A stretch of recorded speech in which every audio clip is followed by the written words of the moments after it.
के नए राष्ट्रपति बनने जा रहे डोनाल्ड ट्रंप को सबसे बड़ा चैलेंज इस वक्त अगर उनके लिए कोई है तो वो इजराइल फ्रंट से नहीं है बल्कि यूक्रेन के वॉर जोन से मिलने वाला है। ऐसा हम इसीलिए कह रहे हैं कि पुतिन ने यूक्रेन पर ऐसा हमला कर दिया है जिसके बाद ज़ेलेंस्की का राजधानी कीव में टिकना अब बहुत मुश्किल हो गया है। पूरा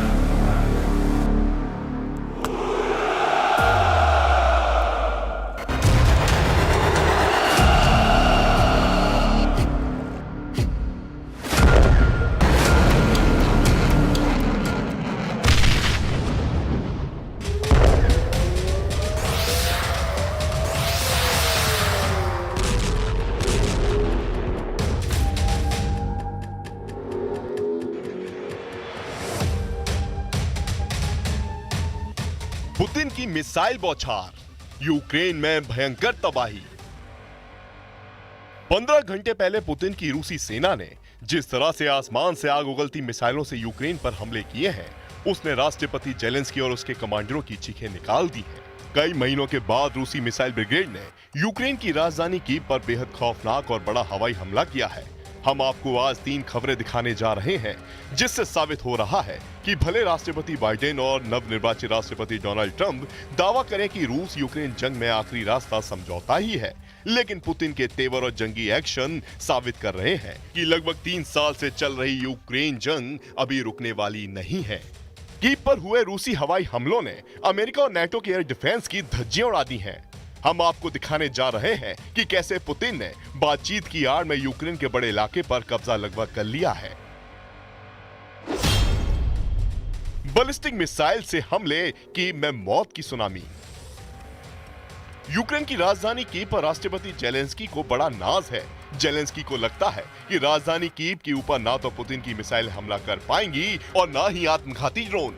ज़ेलेंस्की को लगता था कि अमेरिका और नेटो के दर्जनों एयर डिफेंस सिस्टम कीव पर एक भी मिसाइल को गिरने नहीं देंगे, लेकिन 15 घंटे पहले ज़ेलेंस्की, बाइडेन और ट्रंप की जंगी अकड़ को पुतिन की मिसाइल सुनामी ने तबाह करके रख दिया है। रूसी मिसाइल ब्रिगेड ने अपनी बैलिस्टिक मिसाइलों से इतने सटीक हमले कीव पर किए हैं कि पूरे कीव में चारों तरफ बाहरी तबाही और सुनामी जैसे हालात दिख रहे हैं। जरा रूस के मिसाइल और ड्रोन हमले के बाद यूक्रेन की राजधानी कीव का हाल देखिए। रूस का मिसाइल और ड्रोन हमला कीव पर जबरदस्त हुआ है। भयंकर धमाकों के साथ देखते ही देखते दर्जनों रूसी इस्कंदर मिसाइलों ने कीव में तबाही मचा दी है। खबरों के मुताबिक यूक्रेन में कई इलाकों में रूसी हवाई हमलों से 6 से ज्यादा लोग मारे गए हैं। आप तस्वीरों में साफ देख सकते हैं कि रूस के हमले के बाद कीव के बड़े इलाके में पानी की पाइपलाइनें फट गई। इससे सुनामी जैसे नजारे दिखने लगे। कीव पर हमले का इसी से अंदाजा लगा सकते हैं कि कीव में मौजूद स्टोर भी मिसाइल हमले में बर्बाद हो गया। क्षेत्रीय गवर्नर इवान मेडोरोव के मुताबिक रूस ने रात में यूक्रेन के कई हिस्सों पर भी हमला किया है, जिसमें जपोरिजिया शहर भी शामिल है, जिसमें एक औद्योगिक इमारत उड़ा दी गई। वहीं सैन्य प्रशासन के प्रमुख ओलेक्सांद्र विल्कुल के मुताबिक निप्रोपेट्रोव्स्क क्षेत्र के किरवी रिही पर रूसी मिसाइल हमले में 5 लोगों की मौत हो गई और 4 बच्चों सहित 19 लोग घायल हैं।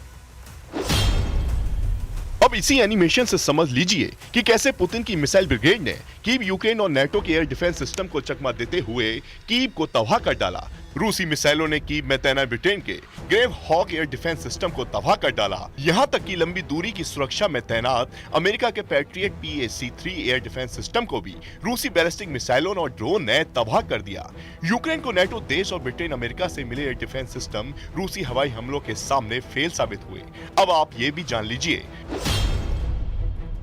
नेटो का एयर डिफेंस फेल, रूस ने यूक्रेन को रौंद डाला। यूक्रेन के पास तो सोवियत युग के S-300 और BOK M1 मध्यम दूरी की एंटी मिसाइल प्रणालियां हैं जो रूस की ही बनी हुई हैं, लेकिन अब रूसी मिसाइलें इन्हें तबाह कर रही हैं। इसके अलावा यूक्रेन को जर्मनी से कम दूरी की गेपार्ड प्रणाली और US से Avenger short range air defence system दिए गए हैं जो रूस की क्रूज मिसाइल और ड्रोन को रोक नहीं पा रहे हैं। यूक्रेन के पास अमेरिकी MIM-23 हॉक रेथियॉन है जो रूसी हमलों को रोक नहीं पाए हैं। नॉर्वे के कॉन्सबर्ग द्वारा विकसित NASAMS और जर्मनी की इरिस-T SLM भी यूक्रेन के रूसी हमलों को रोक नहीं पाए हैं। लंबी दूरी की सुरक्षा अमेरिका के पैट्रियट PAC-3 और फ्रांस और इटली द्वारा दिए गए यूरोसैम SAM-T भी रूसी हवाई हमलों के सामने फेल साबित हुए हैं। Який раз он наш друг, в нього все повибивало, не знаю, що буде він робити, зима. Тварі, не люди, що ще сказати. Холодно. як буду жити без вікон, що будуть робити постраждавші, може хтось пішов на роботу, 3 загиблі. Ну, не люди, що ще сказати. रूस ने यूक्रेन के एयर डिफेंस को तबाह करके यूक्रेन से बड़ा बदला लिया है। पिछले 10 दिनों में यूक्रेनी मिसाइल ब्रिगेड ने रूस के एयर डिफेंस सिस्टम को भारी नुकसान पहुंचाया है।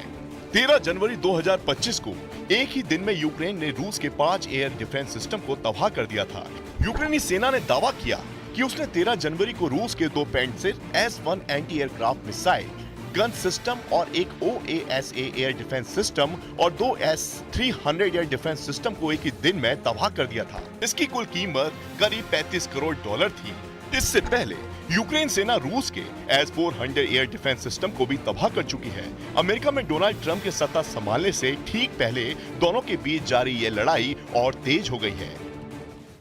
यूक्रेन, नेटो और पश्चिमी देशों की खुफिया एजेंसियां इस वक्त पुतिन के परमाणु तेवरों से कांपने लगी हैं। खबरों में दावा किया जा रहा है कि 72 साल के पुतिन पिछले 48 घंटे में अपने टॉप कमांडर और मंत्रियों के साथ मॉस्को से लेकर सेंट पीटर्सबर्ग तक लगातार परमाणु मीटिंग कर रहे हैं। दावा किया जा रहा है कि जब से यूक्रेनी सेना ने नेटो देशों के साथ मिलकर रूस पर लंबी दूरी की मिसाइलों से हमले किए हैं, उसके बाद से पुतिन ने दो टूक कह दिया है कि अब केवल नहीं, सिर्फ जंग के मैदान में ही युद्ध पर फैसला होगा।